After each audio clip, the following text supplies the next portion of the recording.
बिस्मिल्लाहिर्रहमानिर्रहीम।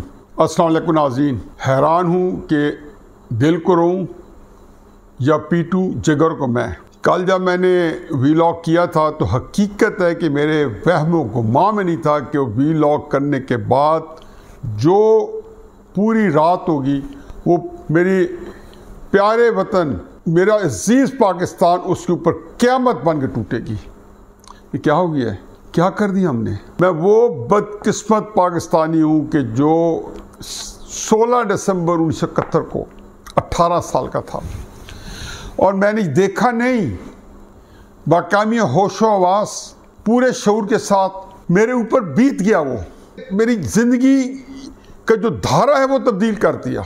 वो एक ऐसा था कि उस ट्रॉमे में से ये बदकिस्मत आदमी आज तक नहीं निकल सका।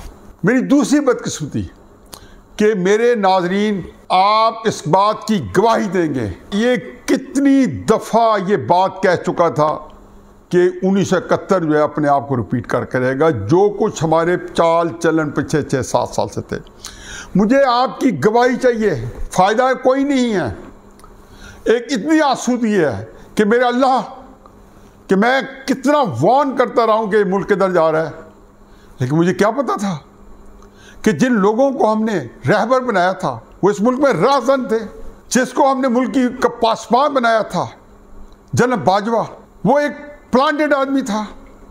वो इस मुल्क की जड़ों में बैठने के लिए आया था। वो इस मुल्क के अंदर ना सिर्फ ये कि एक अफरीद जिसका नाम इमरान था, अपने ज़ाती मफादी एजेंडे के लिए अपने आप को ताहयात पाकिस्तान के ऊपर नाफिज और नाज़र रखने के लिए इमरान खान जैसा बंदा, एक फ्रैंकेस्टाइन, मैंने लिख के मैं कह थक गया। 4 साल पहले का, 5 साल पहले का, 3 साल पहले का मैंने कॉलम लिखे। वीलॉग जब से शुरू किया है, इस दिन की बदकिस्मती मेरे कि मैं इसकी पेशन गोई करता रहा। आज वो बेदिन जो है दूसरी दफ़ा 16 दिसंबर 1971 मेरे पे बीत गया। मैं यकीन जानो अपने जियो के प्रोग्राम में भी कहता था, और मुझे पता था कि टीवी के लोग जो हैं, टीवी जो मेन स्ट्रीम मीडिया, वो मुतहम्मल नहीं हो सकता, कि वो मायूसी फैलाने के लिए वो नहीं होते। उनके शान-ए-शानी नहीं है और हुक्मरानी भी करनी भी नहीं चाहिए। मैं दबे अल्फाज में कहता था कि आंख जो कुछ देखती है लब पे आ सकता नहीं है। अब आपने देखा है कि जो कुछ हुआ है कल, ये हमारे सिंबल थे सेंक्टिटी के। एक तकद्दुस था, जना हाउस कायद-ए-आज़म में ठहरे, फिर ये कोर कमांडर लाहौर के हवाले किया गया। उसका नाम नहीं तब्दील हो, जना हाउस का नाम रखा गया कि यहाँ पे कायद-ए-आज़म मोहम्मद अली जिन्ना ठहर के गया। उसको रैंसैक किया गया। ये आपने अभी पहले, मेरा ख्याल है ये ऑडियो देख लें छोटी छोटी, कि उसके बाद चूँकि सारी डिस्कशन बार बार इनका हवाला होगा, तो ये आप देख लें। इजाज़ चौधरी साहब और उनके अपने बेटे से गुफ्तगू सुन लें। उनका घर रैंसैक कर दिया, कोई गमले से लेके घर की कोई चीज बाकी नहीं बची, बिल्कुल उसको तबाह कर दिया, उड़ा दिया सारा। ਅਸੀਂ ਇੱਥੇ ਹੁਣ ਕੋਰ कमांडर ਦੇ ਉੱਥੇ ਸਾਰੀ ਦੁਨੀਆ ਇਕੱਠੀ ਹੋਈ ਹੈ। कोर कमांडर हाउस, हाँ, शेखपुरा वाले भी फिर ਉੱਥੇ पहुंच गई है। अब किस शान और शौकत के साथ, तमतरा के साथ वो कह रहे हैं कि हमने उसका ईंट से ईंट बजा के आ रहे हैं, रैंसैक किया और बाकी ईंट सीट पे जाई। कोई हिंदुस्तान की फौजें भी ना करती, वो कम से कम बिल्डिंग से तकद्दुस का ख्याल करती, क्योंकि इन बिल्डिंग का ताल्लुक बाजवा से, जनरल आसिम मुनीर से नहीं है। ये पाकिस्तान के इज़्ज़त और वक़ार से ताल्लुक है। कितने यहाँ पे जर्नल और चले गए, जनरल याया भी यहाँ रह के गया होगा, और कई ऐसे जनरल भी रह के गए जो हमारे लिए बहुत ही, हमारे सरों के ताज बन के रहे हैं। और कितनों ने और जाना। हो सकता है कि कोई बहुत बड़ा जर्नल पाकिस्तानी किस्मत में लिखो, जो आगे भी सारे जो मामला जो उन्होंने पाकिस्तान के साथ, हमारी एस्टेब्लिशमेंट ने पाकिस्तान की बर्बादी के अंदर जो रोल अदा किया, उसको अंडू कर जाए। लेकिन क्या हमने इस काबिल छोड़ा है? ये जो कल हमने ज़ौफ़ पहुँचाया रियासत पाकिस्तान को, क्या हिंदुस्तान इतनी आसानी से पहुँचा सकता था? और किस मुनज़्ज़म तरीके से? मैं कब से कह रहा था, और एक बात में थी कि इमरान खान साहब जो है, उनका टारगेट एस्टेब्लिशमेंट है, और एस्टेब्लिशमेंट का टारगेट इमरान खान है। ये PDM इत्तेहादी हुकूमत, ये इरेलेवेंट है। और क्या अजीब मज़क्का खेज़ सूरत हाल है कि जो बंदा बेशर्मी और ढिठाई के साथ, तकलीफ के साथ आइन की बात करता है, वो बंदा जो है पूरा साल ये बात करता रहा कि आप इनको क्यों लाए, मुझे लेके आओ, ये साजिश आपने क्यों किया, मुझे वापस लेके आओ। कितनी हमारे सामने गुफ्तगू आ चुकी है कि जनरल बाजवा साहब ने कहा कि आप मुझे इनको फारिग करें, मुझे इलेक्शन दें, इनसे रिज़ाइन करें। मतलब सारा कुछ था कि इनको फारिग करें। उसके पीछे जो इक़्तिदार की और ताकत की लालच है, जो किसी को इक़्तिदार से अलहदा होने का दिल नहीं करता, वो कहता है मुझे कभी वज़ीर-ए-आज़म बनने का शौक़ नहीं था, मुझे क्या दे सकते हैं। और इस वज़ीर-ए-आज़म बनने के लिए उन्होंने जो ज़िल्लत और ख्वारी और जो रुसवाई कमाई है, जो गंदा नाम कमाया इस वज़ीर-ए-आज़म बनने के लिए, जो मुफाहमतें की कॉम्प्रोमाइज़ की हैं, शायद ही पाकिस्तान की तारीख़ में किसी ने इस वज़ीर-ए-आज़म की बनने की लालच में इस तरीके से अपनी सब कुछ बर्बाद करके अपनी इज़्ज़त नफ्स में पड़ी थी या नहीं थी, वो सारी की सारी नेज़े की अन्नी पे चढ़ा के इन्होंने कबूल की। अब उसके लिए जब इन्होंने उनको बनाने के लिए बाजवा साहब को जो कह चुके थे कि ये बंदा जो था पाकिस्तान की तारीख़ का सबसे ख़त्म, पिछले 1 साल जो कुछ किया है ये गद्दार है, इसका कोर्ट मार्शल होना चाहिए, उसी के साथ गुफ्तगू में कहा कि मैं आपको ताहयात एक्सटेंशन देना चाहता हूँ, आप मुझे वज़ीर-ए-आज़म बना दो। लेकिन मेरा ये टॉपिक नहीं है, मेरा मौजू है कि जी बात शुरू कहाँ से हुई। इमरान खान साहब के ऊपर एक केस है, केसेस तो बहुत ज़्यादा है, वो कहते हैं मेरे पे हज़ारों केसेस, नहीं मेरे हजूर केसेस आपके ऊपर 1 दर्जन भी नहीं होंगे। लेकिन मसलन जो कल जो है, अब एक केस से अगर 20,000 केसेस निकलेंगे जो निकल चुके हैं, तो ये कमाई आपकी अपनी है। अगर आपने एक ज़मानत के लिए गए हैं और आपने उसके बाद जाके अदालतों की ईंट बचाई है, तो जो केसेस बने वो तो केस से निकले हैं।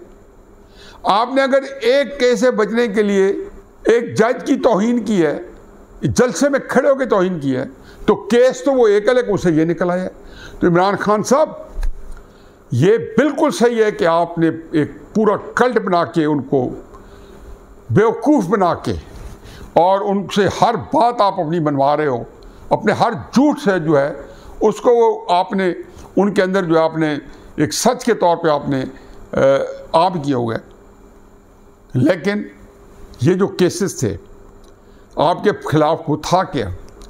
वो केस ये था कि आपने पाकिस्तान का 190 मिलियन पाउंड जो है वो एक प्रॉपर्टी टाइकून को दिया है, मलिक रियाज साहब को दिया है।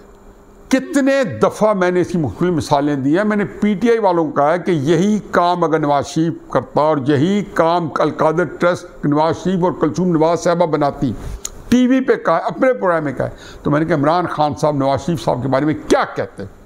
190 मिलियन पाउंड की जो करप्शन थी, जो सिक्का राज उल वक्त में 60 अरब रुपए बनती थी, आजकल तो खैर उसको कन्वर्ट करें तो शायद पतली कोई 150 अरब रुपया बन जाए, उस वक्त 60 अरब रुपये बनती थी जब ये वाक़या हुआ है। पलक झपकते देख के 460 कनाल के करीब ज़मीन और उसके ऊपर एक डोनेशन में एक कंसेशन करी एक ऐसे ट्रस्ट में जिसमें आप और आपकी बेगम साहबा जो है वो ट्रस्टीज थे। लेकिन इसको डिफेंड किया जा सकता है, यूँ तो अदालत में जाना था। इसमें कौन सी क़यामत टूट पड़ी थी कि अदालत ने आपको एक केस में पुलिस ने नैब ने अरेस्ट किया और आप दुआ मांगे इनकी बदनीति की आज हुक्मरानों की कि इन्होंने नैब के कवानीन चेंज कर दिए जिसका फ़ायदा आपको होना था। मैंने कितनी दफ़ा कह चुका हूँ कि ये नैब के कवानीन आप चेंज करें, इसका फ़ायदा इंशाअल्लाह इमरान खान उठाएगा, जो आप अपना मुस्तकबिल संवारने के लिए कर रहे हैं। वगरना तो उनके कवानीन जिनके लिए आप झूठ बोल रहे हैं, सुप्रीम कोर्ट में आपने केस किया हुआ है कि जी वो असम्बली का बिल जो है रिजेक्ट किया जाए, अल्लाह करे सुप्रीम कोर्ट कल कर दे तो आप 90 दिन का रिमांड जो है वो तो यकमुश्ता को मिल जाएगा, नाम ही ना लें। और वो इंक्वायरी स्टेज के अंदर वो आप नैब जो आपको बुला के पकड़ सकती है, आपको साफ पानी में बुलाएगी, शहबाज शरीफ की तरह आशियाने में पकड़ लेगी। उनके लिए तो फिर बिलियन सुनामी ट्री भी क्या और फिर BRT भी क्या और मालम जब्बा भी क्या और हेलीकॉप्टर केस भी क्या, वो तो आपको हर दफ़ा 90 दिन आपको तो 2.5 साल उन्होंने उससे गुजर जाना है जिस तरह बेचारे फवाद हसन फवाद या चीमा साहब या पाकिस्तान के जो पॉलिटिशियन हैं मुस्लिम नून के खसूसन पीपल्स पार्टी वाले भी सारे जिनके साथ जो कुछ हुई है, बजाय इसके कि आप उस केस को उस अदालत में कॉन्टेस्ट करते, हो सकता है आपके साथ ज्यादती होती, हो सकता है आपको गिरफ्तार करते हुए भी कोई नाजायज़ हरकत हुई हो। लेकिन इस तरीके से जत्थों के साथ जिस तरीके से आप इंसाफ ले रहे थे, आपको इतना शऊर नहीं था। मैं हमेशा कहता था कि इमरान खान, खुदा के वास्ते आप इन लोगों की सही रहनुमाई करो, आप लोगों मिसगाइड ना करो। ये बच्चे बेचारे बड़े जोश में हैं और एक बड़े ट्रांस में हैं, और हकीकत ये है कि इन बच्चों का बहुत नुकसान करा बैठा आपने। इतना नुकसान करा दिया है कि वो जोश के अंदर ऐसी उम्र है कि जिसमें होश नहीं रहता। आपने उनका जो अपने साथ जो इंतहाई मुखलिस बच्चे थे, उनके आपको जोश को इस्तेमाल करते हुए उनके होश को उठने नहीं दिया, और उसके बाद उनके साथ अपने मुल्क के साथ क्या दिया। पेशावर से लेके रावलपिंडी, लाहौर, मुल्तान, आपने जो हमारे सिंबल्स थे एक इज्जत के, वक़ार के, अच्छा आप वो इंडिया के अंदर वायरल हुए हैं। उन्होंने कल मुझे यकीन जानो कि इंडियन टीवी से ऐसे फ़ोन आते, मुझे समझ नहीं थी मैं क्या कहूँ। उस वक्त तो शुक्र है मुझे बात का पता ही नहीं था, और उस वाक़यात हुए भी नहीं थे उस वक़्त, क्योंकि 5, 6, 7 बजे तक मुझे कॉल आती थी, फिर मैं अपने टीवी प्रोग्राम्स में उनमें बिजी हो गया। ये तो सारी रात जब मैं सुबह जागा तो मैं देखा पूरा क़यामत एक थी जो पाकिस्तान पर आगे गुजर चुकी थी। क्या कर दिया है। मैं हमेशा कह रहा था 1 साल से कि इमरान खान साहब ने सारा काम एस्टेब्लिशमेंट के खिलाफ तैयार कर रहे हैं। वो चाहते हैं कि एस्टेब्लिशमेंट उनको, अगर वो मर भी जाएं तो ये फ़ौज बर्बाद हो जाए। ये वो सोच है कि जिसके बारे में आप कुछ भी नहीं कह सकता। मेरी तो खुद इनसे इतनी शिकायत रही हैं कि ये तो मुझे शक की थे सारे के सारे, और मैं हकीकत है कि इनके साथ बहुत नरम रवैया का मैं मिन्नतें की। मैं जनाब बाजवा आप कर सकते हो पाकिस्तान के अंदर, खुदा के बारे आपके पास एक्सटेंशन मिली है, इसको अपनी इज़्ज़त और वक़ार में इजाफे के लिए इस्तेमाल करें, बहुत कुछ आप कर सकते हो। आपने इमरान खान साहब के ख़िलाफ़ जो सारा प्लान करके उसको हटवाया कि ताकि आपकी एक एक्सटेंशन की खातिर निगरान हुकूमत आती, फिर उनके पीछे पड़ गए, फिर इमरान खान साहब को ताकतवर किया। कहाँ लेके आए हैं आपने? एक बेचारे जनरल आसिम मुनीर, वो भी आया नहीं है, उसका नाम आ गया, उसकी आपने उसको इतनी कड़ी सजा दी है कि वो सीनियरिटी में नंबर 1 था। आपने उसके खिलाफ लॉन्ग मार्च करवाया है। आपने जनरल फैज़ हमीद को, जनरल अज़हर अब्बास को, सबको आधी फ़ौज को लगा दिया। फ़ौज के अंदर हमेशा में होता था कि यार ये फ़ौज के अंदर जो डिसिप्लिन है, ये हमारे जर्नैलों की लालच, उनकी तमा और उनकी ज़ाती मफादात, उनकी वेस्टर्न इंटरेस्ट की भीड़ ना चढ़ जाए। पहली दफ़ा ये इजाज़ आप लेके जा रहे हो कि ये आपकी भीड़ चढ़ गया। आपने इस फ़ौज के अपने जर्नैलों को अपने दूसरे जनरल के खिलाफ इस्तेमाल किया, बल्कि इंस्टीट्यूशन के खिलाफ इस्तेमाल किया। आज इंस्टीट्यूशन जो है ये हशर हुआ है। ये सारा सेहरा इमरान खान साहब के साथ साथ आपके सर बांधना पड़ेगा।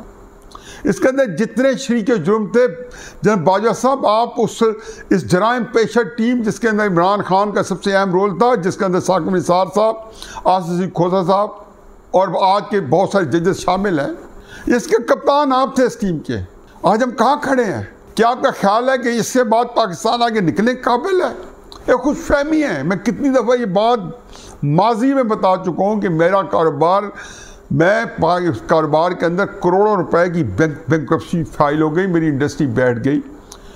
लोगों ने मुझे बताया, बैंकर ने बताया कि तुम्हारा कारोबार नहीं चलने लगा, तुम बिल्कुल तुम जो है दिवालिया तुम्हारा हो के रहेगा।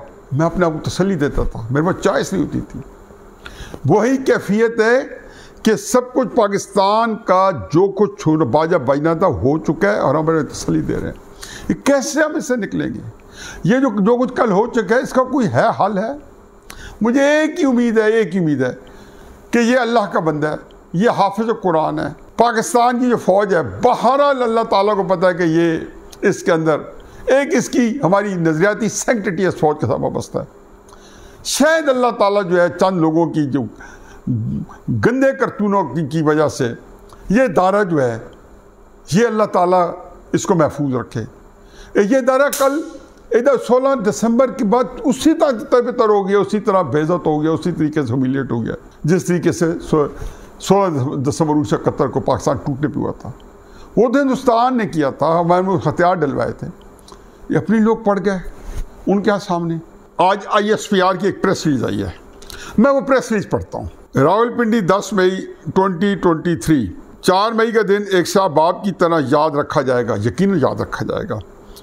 चेयरमैन PTI को नैब के एलानिया के मुताबिक कल इस्लामाबाद हाई कोर्ट से कानून के मुताबिक हिरासत में लिया गया। इस गिरफ्तारी के फ़ौरन बाद एक मुनज़्ज़म तरीके से आर्मी की अमलाक और तस्वीरात पर हमले कराए गए, फौज मुखालिफ नारेबाजी करवाई गई। एक तरफ तो ये शरपसंद अनासर अवामी जज्बात को अपने महदूद और खुदगर्द मकासद की तकमील के भरपूर तौर पर उभारते रहे, दूसरा लोगों की आंखों में धूल डालते हुए मुल्क के लिए फ़ौज की अहमियत को भी उजागर करते नहीं थकते, जो कि दोगलेपन की मिसाल है। जो काम मुल्क के अब्दी दुश्मन 75 साल ना कर सके, इक़्तिदार की हवस में मुब्तला एक सियासी लिबादा ओढ़े हुए इस ग्रोह ने कर दिखाया। फ़ौज ने इंतहाई तहम्मुल और बुर्दबारी और रिस्ट्रेंट का मुजाहरा किया। मैं दोबारा पढ़ता हूँ, बिल्कुल सही कह रहे हैं कि फ़ौज ने इंतहाई तहम्मुल और रेस्ट्रेंट का मुजाहरा किया। अपनी साख की भी परवाह ना करते हुए मुल्क के वसीत मफाद में इंतहाई सब्र बर्दाश्त से काम लिया, वगरना बहुत कष्ट खून होना था जो इमरान खान चाहता था। उन्होंने सब्र तहम्मुल से इमरान खान साहब की मनसूबाबंदी को नाकाम बना दिया। मज़मूम मनसूबाबंदी के तहत पैदा की गई सूरत हाल से यह घिनौनी से कोशिश की गई कि आर्मी अपना फौरी रद्दअमल दे जिसको अपने मज़मूम सियासी मकासद के इस्तेमाल किया जा सके। आर्मी बिल्कुल ये चाहते थे कि आर्मी फायरिंग करे, ये बंदे मरे और उसके बाद ये मुल्क के अंदर खाना जंगी कैफियत पैदा हो सके। ये तो शुक्र करें कि अब बंदे नहीं गए। कल ही मैंने बताया कि चंद दर्जनों की टोलियां, सैकड़ों की टोलियों में गए। ये तो जो इनके चश्मे तस्वर में था कि किसी तरीके से लोग हल्फ ले रहे थे। भाई आप नहीं मुनकर के लिए जहाद कर रहे थे, आप अमर मारूफ के लिए जहाद कर रहे थे, आप कश्मीर के लिए जहाद कर रहे थे, जो आपको पकड़े गए, उनको पकड़ लिया गया और आपको जो है बड़ी सख्त जो है आपको कलक हुई है। अच्छा, मैं उसमें चूँकि ये पढ़ा इसलिए कि उसमें सारी करते उन्होंने कहा, बाकी और थोड़ी सी बातें करने के बाद उन्होंने कहा फ़ौज बशमूल तमाम कानून हाफ़िज़ करने वाले इदारे फ़ौजी रियासी तनसीबात और अमलाक पर किसी भी मज़ीद हमले की सूरत में शदीद रद्दअमल दिया जाएगा, जिसकी मुकम्मल ज़िम्मेदारी इसी टोले पर होगी जो पाकिस्तान को खाना जंगी में धकेलना चाहता है। जो मैंने अभी आपको बताया, कई दफ़ा शुरू में बता चुका था कि यह खाना जंगी की तरफ इनकी थिंकिंग है। शौकत तरीन का सुना नहीं था कि IMF को कह रहे थे कि आप जो ना दे मुल्क को बर्बाद करो। इमरान खान कहता था कि श्रीलंका बन के रहने वाला है। उनको हैरत होती थी कि ये श्रीलंका क्यों नहीं बन रहा। तो बरमला मुतअद्दिद बार इसका इजहार भी कर चुके हैं। किसी को भी अवाम को उकसाने और कानून को हाथ में लेने की इजाज़त नहीं दी जा सकती। ISPR की प्रेस रिलीज है, उन्होंने कहा जी कि अब मज़ीद बर्दाश्त नहीं किया जाएगा। इस हद तक तो मैं उनसे मुतफ़िक़ हूँ, लेकिन मैं उनसे एक गुजारिश करता हूँ और मुझे यकीन है कि यही होगा कि जो कल हो गया है, इसके लिए जो आपने रेस्ट्रेंट दी है, इसके लिए आप out of the box solution निकालें। हकीकत ये है कि ये लोग जो है ये बिल्कुल ये तरस खाने के काबिल हैं। मैं इनके साथ इतना इंटरेक्ट किया, इनको इमरान खान साहब ने अपनी एक जादूगरी से, सहरंगेज़ी से, चरब ज़बानी से इनको बिल्कुल हिप्नोटाइज किया हुआ है, इनको मेस्मराइज किया हुआ है। इसलिए आप इनसे अगर दरगुजर कर सकते हो और अगर इन लोगों को जो है इतना तो ज़रूर करेंगे, सब पे नज़र रखें जो इस तरह इसमें मुलव्वस थे, लेकिन इसका रिएक्शन जो है वो एक इनको किसी तरीके से हम इंटीग्रेट करें और उसके लिए एक कैंपेन चले, क्योंकि अब इमरान खान साहब को ना वो मीडिया मुयसर है जिसके बलबूते पे ये जो है उसको इस्तेमाल करके रियासत पाकिस्तान के ख़िलाफ़ मज़हब को भी जिस वक्त बेईमाना इस्तेमाल और हमारी इदारों के ख़िलाफ़ इस्तेमाल हुआ है, ये अब वो तो उससे फैसिलिटी वापस चली गई है। मेरा ख्याल है कि बोल TV बंद हो गया, बाकियों को मैंने देखा कि केबला दुरुस्त होना भी चाहिए था। चुनाचे अब इमरान खान साहब के जितने करतूत हैं, जितनी तारीखी करप्शन हैं, जितनी तारीखी नालायकी हैं, जितने उन्होंने पाकिस्तान के ख़िलाफ़ जराइम किए हैं, वह मीडिया इंशाअल्लाह इनको उजागर करेगा। सोशल मीडिया पे भी मुकाबला हो जाएगा। तो इसलिए मैं समझता हूँ कि अल्लाह ताला पे उम्मीद करके हमेशा होप रखें कि हम इस तकलीफ़ दे सूरत से निकल जाएंगे। मुझे ये भी यकीन है कि चीफ ऑफ आर्मी स्टाफ का जो दौरा चीन है उसका भी इससे ताल्लुक़ है कि किसी तरीके से हमारे शायद इक़्तिसादी मामलात जो कि इस सूरत हाल में मज़ीद हमें परेशान हाल रखना थे, शायद वो भी ठीक हो जाए। लेकिन जो कुछ किया गया ये नाकाबिले माफ़ी है। इसने हमें जीते जी हमें बिल्कुल ज़िंदा दरगोर कर दिया गया। और जिस तरीके से आपने आज ऑडियंस सुनी, जिस तरीके से मेन लीडरशिप लोगों को उकसा रही है, यानी कि जिन्होंने बताना था फिर मुनाफकत देखें कि उसके बाद जैसे इन्होंने कहा जी कि मुनाफकत यह है कि साथ कह रहे हैं फ़ौज के साथ खड़े हैं, ये एक बात फवाद चौधरी साहब ने कल कही कि जी अगर इमरान को गिरफ्तार किया गया तो लोग अपने तौर पर निकल जाएंगे और ये करेंगे। या फिर दूसरा कुछ और गिरफ्तारी भी हुई है। मैं समझता हूँ कि शायद ये गिरफ्तारियाँ भी अपने आप को बचाने के लिए या मज़ीद ख़राब करने के लिए है। बहरहाल इस वक्त इमरान खान साहब का मेरा ख्याल है कि जनरल बाजवा के बाद, सागवर साग के बाद और फैज़ हमीद के साथ और इस तरह के जितने छोटे बड़े जो कैरेक्टर्स हैं उनके साथ अब जो इमरान खान है उसका यौम हिसाब कैसे नहीं आएगा कि आप अल्लाह की मखलूक को धोखा दें और कोई हिसाब किताब ना हो।